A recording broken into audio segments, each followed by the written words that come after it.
تو اس لیے آپ اپنے عقیدے ٹھیک رکھیں.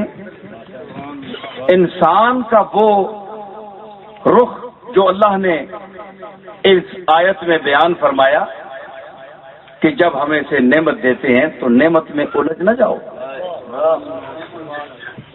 رات بھی میں نے ذکر کیا کہ اربوں پتی لوگ ہیں لیکن آج تک گنبد خضرا کی زیارت نہیں کر سکے.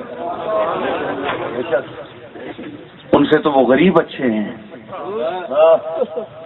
جو ساری عمر ایک ایک روپیہ اکٹھا کرتے ہیں اور آخری عمر میں جب ان کے آزاد جواب دیتے ہیں، مائیں بہنیں بوڑھی ہو جاتی ہیں تو وہ سہارا لے کر بھی ان کے دروازے پر پہنچتے ہیں. ان کا ایمان دیکھیے. اور جن لوگوں کو اللہ نے اتنا کچھ دیا ہے تو وہی جناب جب مایوس ہو گئے، اللہ نے کوئی تکلیف دے دی، نقصان دے دیا کسی کاروبار میں تو منہ لٹکا لیا. اذا مسہ الشر کان یئوسا. پھر جناب بالکل جب رہ گئے، پہلے اکڑ پھونک رہی تو اب جناب کسی پیر صاحب کے پاس جائیے، دعا کروائیے ہمارے حالات ٹھیک ہو. یار اب کوئی دروازہ نہیں رہا تھا، چلو کملی والے کے دروازے پر جاتے ہیں کاروبار کے لیے، کاروبار میرا درست ہو جائے. وہ بھی دنیا کے لیے جاتے ہیں، کملی والے کے لیے نہیں جاتے. اللہ تعالیٰ ایسی دعاؤں کو بھی جانتا ہے، ایسی دعا کرنے والوں کو بھی جانتا ہے. اسی آیت میں فرمایا ایک اور جگہ وَإِذَا أَنْعَمْنَا عَلَى الْإِنسَانِ أَعْرَضَ وَنَأَىٰ بِجَانِبِهِ وَإِذَا مَسَّهُ الشَّرُّ فَذُو دُعَاءٍ عَرِيضٍ. جب اسے کوئی تکلیف پہنچے تو پھر لمبی لمبی دعائیں کرتا ہے، گوڈے ٹھا کے دے. اللہ نے بوئے سے بہ گئے جناب. کیوں جی؟ مصیبت کدے نہ پڑھی نہیں نماز، نہ کدے دعا منگی، بس جی ہے تکلیف آئی ہے، فلانی جگہ نقصان ہو گیا ہے، کاروبار خراب ہو گیا ہے، ہوں اللہ نے بارگاہ وچ بیٹھے رو رہے. اللہ نے میں جاننا ہے جی تساں تے ہاتھ نہیں چاہے کدے میں نے اگے، اج تساں کتنے یاد آ گیا میں. ایسے لوگ جاتے ہیں جو میں غور سے سنیں یہ بات. ہمارے پاس لوگ جاتے ہیں دعائیں کرانے کے لیے، اسی قسم کے لوگ. اللہ نے فرمایا فضو دعائن عریض، بڑی لمبی دعائیں خود بھی کرتا ہے. ظاہر ہے کہ اگر اپنی قبول نہیں ہوتی تو پھر اس کو کوئی پیر فقیر یاد آ جاتا ہے، یار ساری عمر ان کی مخالفت کرتا رہا، چلے ان کو بھی چیک کر لیں، چیک کر لیں. ہاں چیک کر لیں، اگر کام چل گیا تو ٹھیک ہے. ہم نے کیا ہے 10-15 روپے دینے ہیں یا 20 روپے یا 30 روپے نذرانہ دے کر اپنا کام چلا لیا. جو قبول کرنے والا ہے نا وہ جانتا ہے، وہ بڑا علیم خبیر ہے، وہ دیکھ رہا ہے پیروں کو بھی اور ایسے مریدوں کو بھی ہے جی.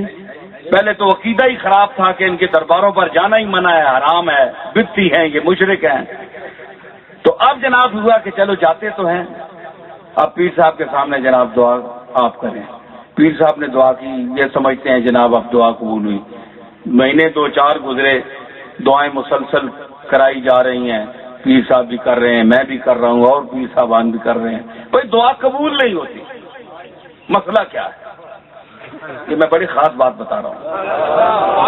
ہمارے پاس لوگ جاتے ہیں جناب کہ یہ ہم تو ولی کامل سمجھ کر گئے تھے، تو یہ 10 سال ہو گئے دعا کرتے ہوئے، کم اتھے ہی کھوبیا ہے سارا.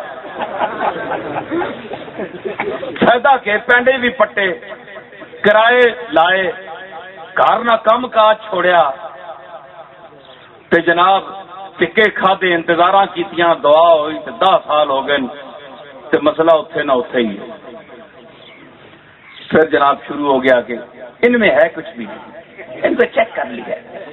ان کے پاس میٹر ہے نا ولایت کا، جو جاتے ہیں نا بزرگوں کے پاس، ان کے پاس میٹر ہوتا ہے ولایت کا، یا چیک کرنے کا. یہ ولایت چیک کرتے ہیں، اپنا پتہ نہیں، دوسروں کی ولایت چیک کرتے ہیں. یہ اتنے سینٹی میٹر ہے، یہ اتنے ہیں، تو یہ چیکنگ شروع ہو جاتی ہے. جناب دعا کرا کرا کے مر گئے. یہ کیا ہو گیا بھائی؟ تم عقیدہ اپنا ٹھیک کرو. تمہارا نقطۂ نظر غلط ہے. ساری عمر دعائیں کرواتے رہو, بڑے بڑے غوث اور کتب بھی دعائیں کرتے رہیں, تمہاری بات پوری نہیں ہوگی جب تک تمہارا عقیدہ نہیں ٹھیک ہوگا. میں ایک پیر کی حیثیت سے یہ بات کر رہا ہوں. اگر وہابی کرے گا تو لوگ کہیں گے کہ یہ وہابی کر رہا ہے. میں ایک پیر ہوں اور میرے علی شاہ کے گھر میں پیدا ہوا ہوں. میں جو بات آپ کو کہہ رہا ہوں میں اپنے مریدین سے بھی کہہ رہا ہوں, میرے دادا اور باپ کے جو مرید ہیں ان سے بھی کہہ رہا ہوں. کئی لوگ نسلاً بعد نسلاً ایک تواتر کے ساتھ انہیں جانا پڑتا ہے کہ ہم گولڈ شیف کے مرید ہیں جی. وہ بات تو اب نہیں رہی, پر دیکھیں میرے باپ دادا جاتے تھے, اب ایک رسم ہے, رسم نبھانے کے لیے چلے جاتے ہیں. ٹھیک ہے, یہ آپ ٹھیک کہتے ہیں. ہر دور کا ایک منظر ہوتا ہے, ایک مزاج ہوتا ہے, تو وہ وقت گزرنے اور لوگوں کے چلے جانے سے مزاج بدلتا ہے, وہ ٹھیک ہے, بڑا فرق بھی آتا ہے. لیکن میں جو آپ سے بات کرنے والا ہوں وہ یہ ہے کہ آپ یہ سمجھتے ہیں, ایسے لوگ یہ سمجھ کر جاتے ہیں کہ یہ جناب اللہ ان کے ہاتھ میں ہے, کہ جو کچھ یہ کہیں گے اللہ مان لے گا. چاہے ہم نے اللہ کی نافرمانی کی, کبھی بات نہیں مانی, نماز نہیں پڑھی, حقوق ادا نہیں کیے, حقوق العباد حقوق اللہ ادا نہیں کیے, کچھ بھی نہیں کیا, ساری عمر جو ہے اپنی من مانی کی, جو کچھ کیا, لیکن یہ ان کے پاس جب ذرا تکلیف آئے تو ان کے پاس جائیں تو عرض کریں ان کا مسئلہ سیدھا ہے اللہ سے. اچھا بھائی, کچھ لوگ تو ایسے ہوتے ہیں جو کہتے ہیں جناب ہمارا ڈائریکٹ رابطہ ہے. آج کل ایسی فقیری بھی چل رہی ہے جی, ایسی فقیری بھی چل رہی ہے کہ ان کے پاس مسخرات ہیں, تعویذات ہیں اور جنات ہیں اور نہ جانے کیسی کیسی معلومات ہیں جی. بہت سے عجیب ان کے ہاں رسومات ہیں, ان کے مشاغل بڑے واحیات ہیں, ادھر مرد ہیں ادھر مستورات ہیں.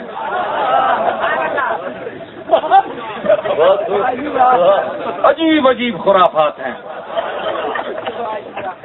تو یہ لوگ ایک 2 نمبر کا طبقہ بھی آ گیا پیروں میں کہ جنہوں نے یہ کہا جناب آپ بیان کیجئے, ابھی دیکھیے صاحب یہ جہاں 10,000 روپے رکھیں, اللہ کے ساتھ ڈائریکٹ ہے میرا مسئلہ ہے جی. پیسے رکھوائے, دعا کی, اگلے مرتبہ سرکار یہ تو کچھ بھی نہیں ہوا, میرا تو اسی طرح کام پھنسا ہوا ہے. بھائی میں بڑا تیرا مشکل کام ہے, بڑا رویا میں, اللہ اکبر, آج کل تیرا ہی کیس میں لے کر بیٹھا ہوں. یہ میں پیروں کی باتیں کر رہا ہوں آپ کو. یہ 2 نمبر کے لوگ جنہوں نے اس ماحول کو برباد کر دیا.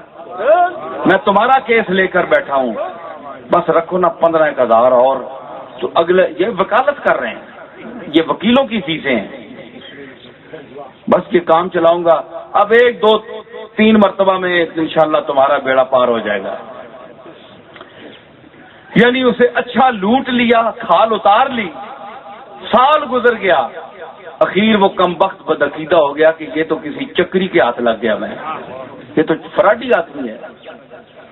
اب جناب ان لوگوں سے بھی اس کا عقیدہ وہ بدل گیا کہ جو اچھے لوگ تھے, ٹھیک ہے نا. اس نے سمجھا کہ یہ جتنے روزے والے ہیں یہ بزرگان دین ہیں, ان کا چکر ہی یہی ہے. چنانچہ آج کل آپ دیکھیں نئی نسل کو کہ وہ خانقاہوں سے گھبرا رہی ہے, لوگ ان کو روک رہے ہیں, یار تم کیا ان حماقت خانوں میں جاتے ہو. جو دنیا کا مایوس ترین آدمی ہے وہ ان کی درگاہوں میں آسرے ڈھونڈتا ہے. جو کھانے پینے والے لوگ ہیں, کروڑ پتی ہیں, وہ باہر بیٹھے ہوئے ہیں, ان کو کبھی درگاہوں میں دیکھا ہے تم نے؟ جو یتیم اور پسماندہ آدمی لولا لنگڑا وہ یہاں ان کے دروازوں پر پل رہا ہوتا ہے. جو انسان مایوس ہو جائے تو پھر وہ سہارے لیتا ہے, کبھی دعا کے, کبھی کسی کے پاس جاتا ہے. تو جن کو اللہ نے دیا ہوا ہے ان کو بھی کبھی دیکھا ہے ان کے دروازے پر. یہ پھر باتیں نکلتی ہیں, لوگوں کو گمراہ کرتے ہیں. تو اس کا باعث کیا ہوا کہ جو مسند نشین ہیں اور بعض جو مسرت نشید ہیں